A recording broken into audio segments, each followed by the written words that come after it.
Welcome to Deception Roll, the show where I openly lie to my friends by reading them 3 r/RPG horror stories. 3 r/RPG horror stories, one of which I made up. And of course, we'll give advice along the way. Yep, that was the intro. That was an intro. Yeah, that was the intro. Alright, I'm here with everyone.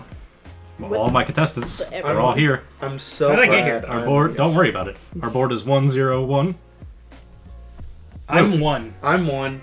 I'm 0. It's okay being. Alright, this first one comes from user Oblivious. I have been a long time forever DM for my friends and wanted to find a group at my local shop. Lucky for me, there was a group just starting out at level 5.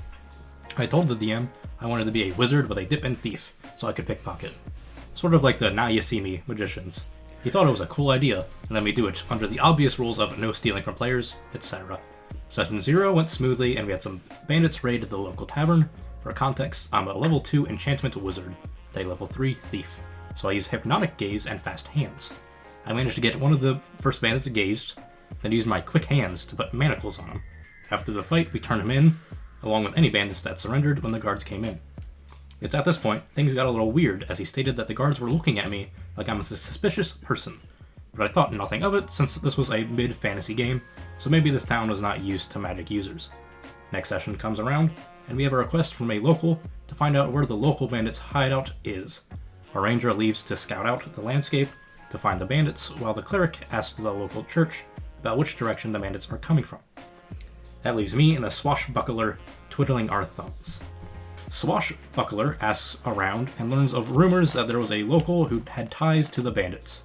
We both go together to confront him. We manage to get him in an alleyway, and we both dash up to get him. I use hypnotic gaze on him, but the guy screams for the guards. I ask the DM if that means he passes his roll, and the DM says he doesn't need a roll. All of a sudden, 2 guards show up, and I get ready to roll initiative to then start running, but the DM says the guards capture me and put me under arrest for malicious magic. At this point, I am confused and ask what I did wrong. The DM, out of character, says that using hypnotic gaze is an evil act. In parentheses, I'm lawful neutral. And the fact that I'm using it is creepy. He jump cuts to me being in jail, while the swashbuckler is just ignored by the guards. The session ends shortly after, and the DM says I can roll a new character. I can roll a new character if I want, or I can change my school of magic, but he was not having any of that. Get rid of alignments.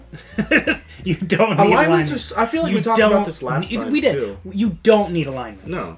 If you, in my world, don't use alignments, you do what you do, and you can define yourself whatever way you want. If you're going to use, in your world, if you're going to use magic and you deem it evil in comparison to what the player is, that's what threw me off.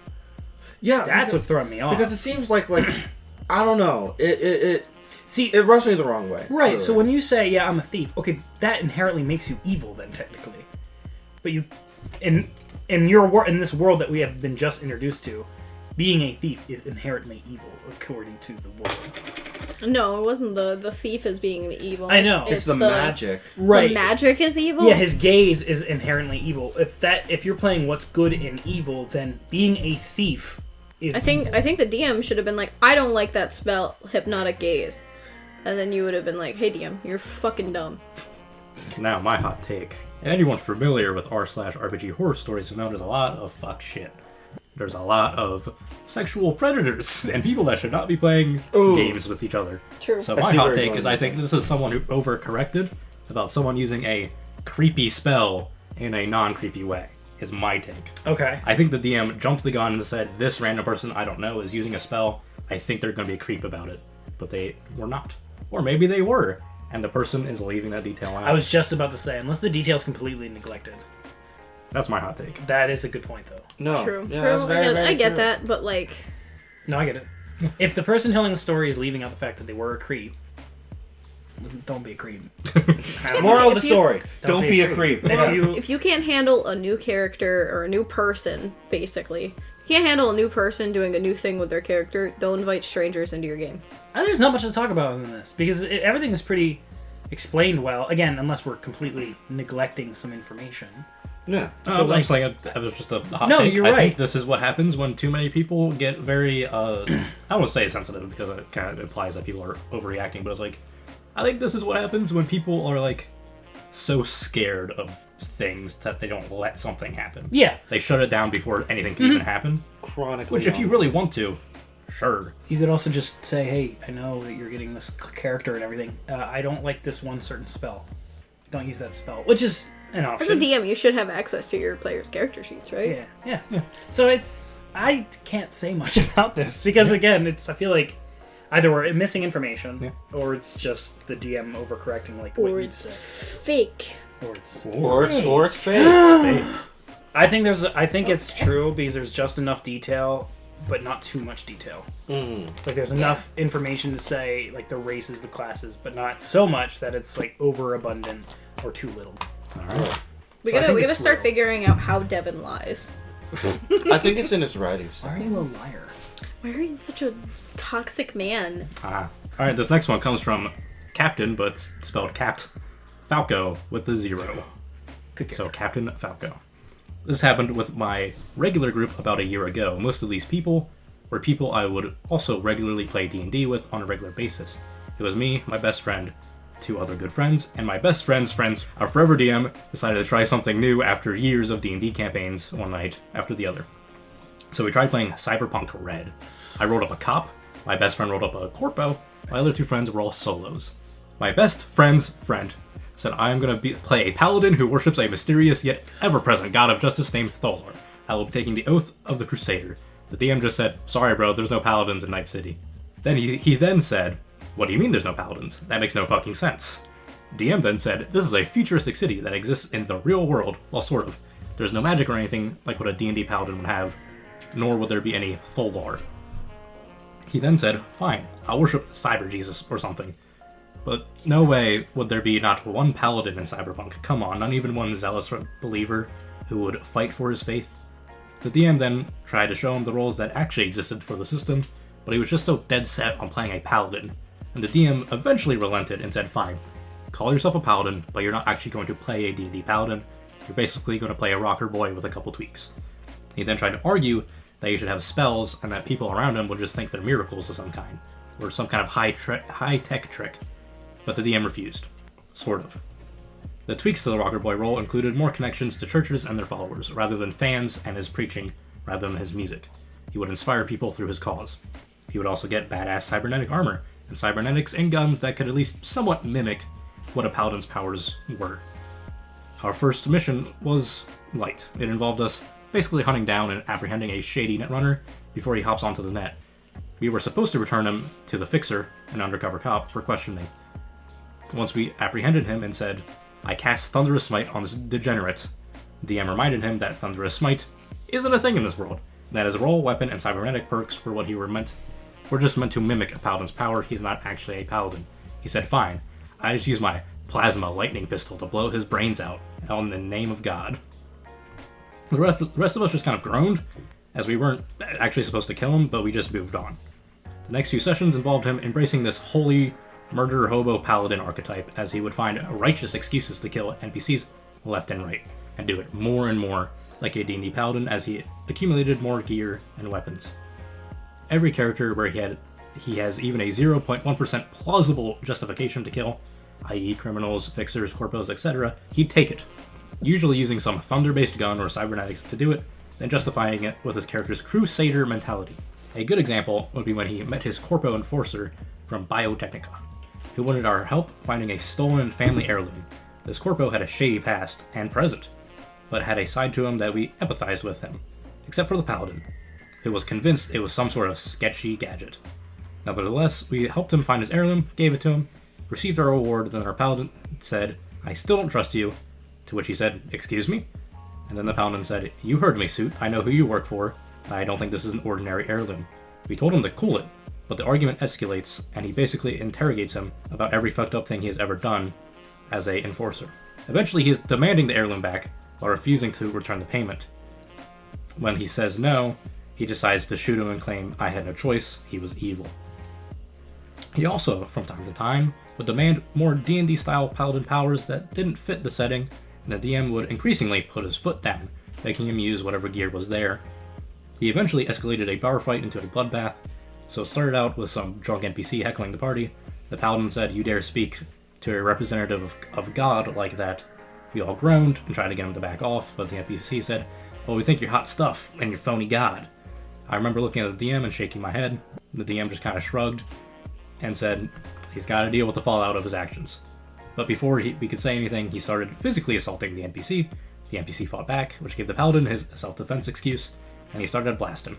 Multiple people started attacking him, and we as a party collectively decided to not help him.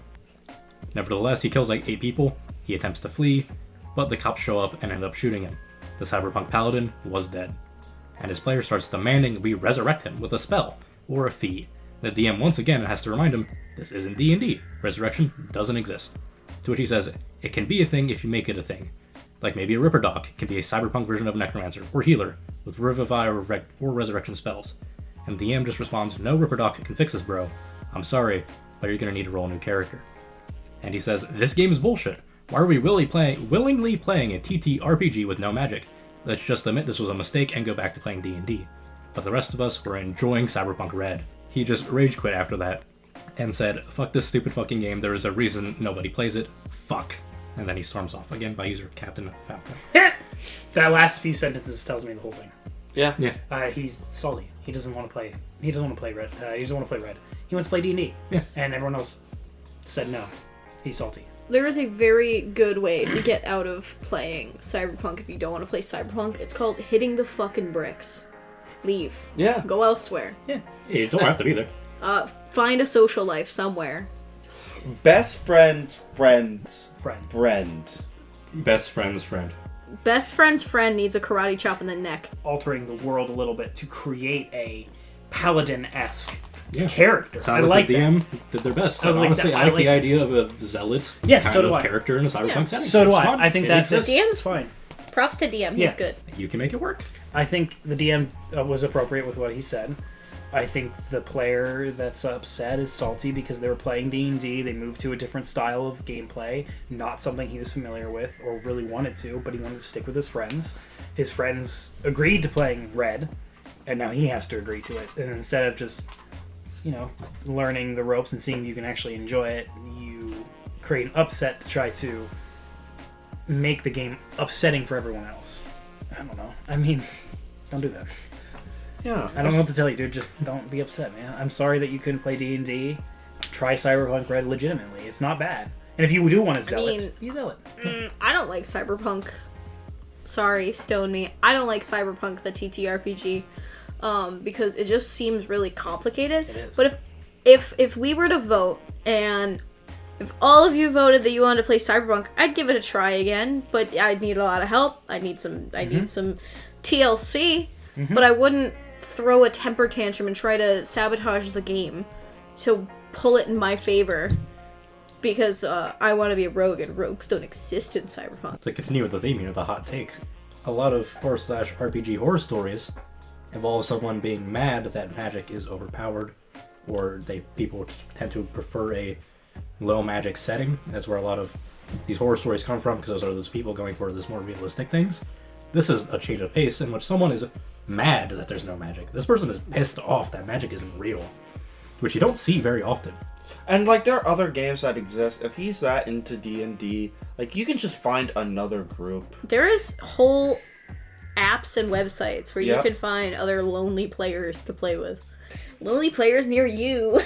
I mean, the DM did everything they could Yeah. to make him Yeah, happy. like I so, said, I think the it DM just did wasn't fine. enough for him. Yeah, apparently. and once again, if this is because the guy is upset because they're playing D&D and not Red, they're playing D&D and then Red. they changed it over to Red. I can understand why he's upset because it's what he's familiar with and that's what he's comfortable with, and he wants to stick with his friends. He doesn't want to leave his friends. I get it, but But why would you There's be a nothing you dick can to do. your friends Yeah, if you wanted it's to just not that. abandon your friends?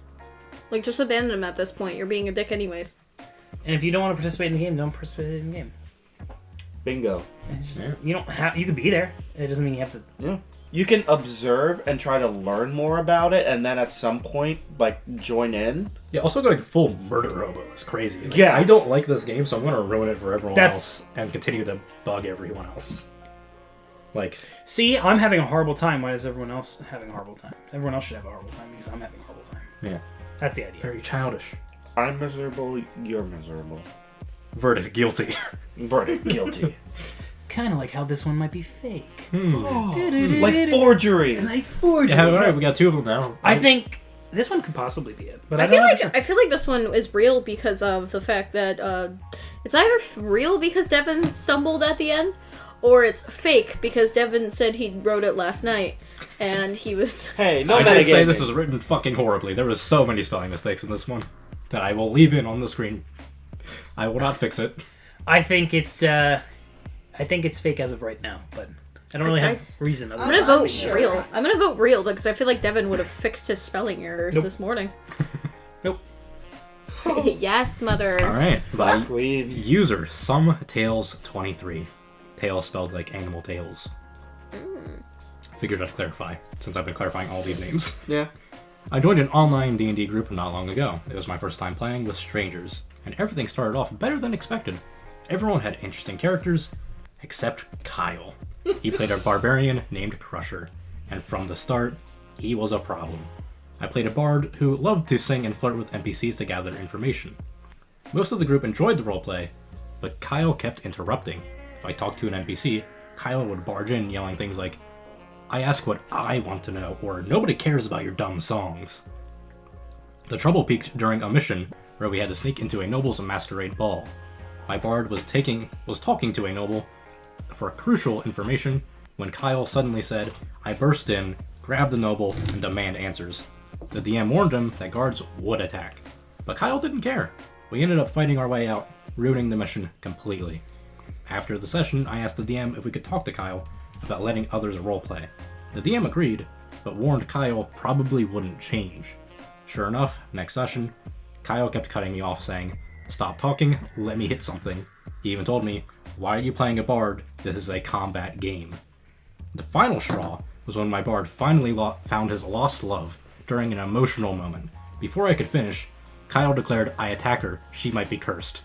The DM, clearly done with Kyle's nonsense, kicked him from the group before letting us continue. Afterward, Kyle messaged me saying I was too soft. I said the campaign was much better without him before blocking him. Again by user SomeTales23. Fuck Crusher. Yeah. Fuck that guy. Kyle can catch every single hand that I can summon. Kyle, my guy. D&D is not a combat game. It's not. If you make it to be a combat game, it can be. But If you think D&D is a combat game, play 3.5e. That was a lot more combat related. And then they numbed it down because it was too much combat. So, if you want to play combat games, Warhammer. there you Go go. play Warhammer. Everything circles back to Warhammer. If you don't like masses of armies and controlling masses of armies, there is games that are very similar to Warhammer. Call of Duty. There are games that are very similar to Warhammer, Skyrim. but you play as a character. I can't name any of them because I don't play those games. I like the roleplay aspect of Bold it. idea, Kyle. Play Baldur's Gate. I was just You can murder everyone in Baldur's Gate. You can murder absolutely You can murder everybody. everyone. You can sleep Hell, he with could be the Dark everyone. Urge and do that and get away with it. Yeah. Having a story moment. That's which what I'm you saying. clearly don't like, Kyle, but hey. That's what I'm saying, Kyle. There are Kyle's games out mad there, at story moments because he can't read. No, I think Kyle is There's allowed to Crusher. be combat oriented, but not in a setting that's not based for combat. If the DM is like, yeah, this is going to be a world of both roleplay and combat, and Crusher/Kyle doesn't like that, then maybe it's not a thing for you, Kyle. But you're welcome to go play somewhere else. Especially because if there's a lot of games out there. Especially if they said like this was a complete group of strangers. Yes. Right? Yeah. Like, how can you... It seems as though the DM knows Kyle, so I assume this was a... People Kyle's that just know like each other, that. and this is kind of like a game store situation where they're like, maybe they know each other because they come in often. Because he says that Kyle probably won't change, so I'm assuming he knows Kyle. Hey, just so you know, Kyle's a dick, but he's our dick. I hate those guys. I hate that fucking shit. Well, he got kicked out, so good on the DM. Kyle Defender. Again, props to the DM for taking the initiative to... Initiative. We're not an initiative roll, that's not how I get. Why do I come here? Why do I come? Why do I come? Guys! When do I come? Come. Better in here. I'm so sorry. Initiative on the DM. Good job kicking him out if it upset the rest of the team. It sounds like it didn't. It did. It did? Yeah, it upset the rest of the group. Oh, Kyle was. Yeah. Okay. So the DM saw this and was like, "Yeah, I'm not playing this anymore." And I props to you for doing that. Yeah. Is that all, everyone? Yeah. Yes. All right, we have user Oblivious. We have user Captain Falco. And user SomeTales23. 3 stories, one of which I made up. What do we think is fake? I think 3 is fake. I think the last one was fake. I also think the last one is fake. All right, the last one was fake. Now, do we need to explain? Yeah, I was gonna say. Okay, we're all officially on the board, but Tristan and I are even bigger winners. Let's go. Let's go. I'm gonna kill you. Let's go. All right, yeah, go for it. I think Some Tales is fake because it's compared to the other 2 that are very elaborate. This one was just a little less elaborate about the story, and it is such Kyle? Kyle. It's such a common story that it would be odd to see on an RPG horror. In my opinion. I feel Hear like that, hear that, Devin? You're a basic bitch. That's not what I'm saying. I know. I feel That's like what I'm it's, saying. I'm saying it's great and written and well and all, but compared to the other 2, Yeah. it just stood out like a sore thumb. I would say the second one was a bitch to read. That No, the thing was, bitch was no. awful. Yeah. I'm I gonna say, regret choosing that one. I'm gonna say that I think it's fake because Kyle is such a generic ass name. Like I get some people use fake names, People use fake names the whole time. Yeah. but I think Kyle the Crusher is. Yeah, I think the biggest giveaway for that should have been that I never called him Crusher again. Just was like, yeah, this guy's named Crusher. Anyway, Kyle. I'll end it there. Thanks for listening to Deception Roll. Rate us 5 stars.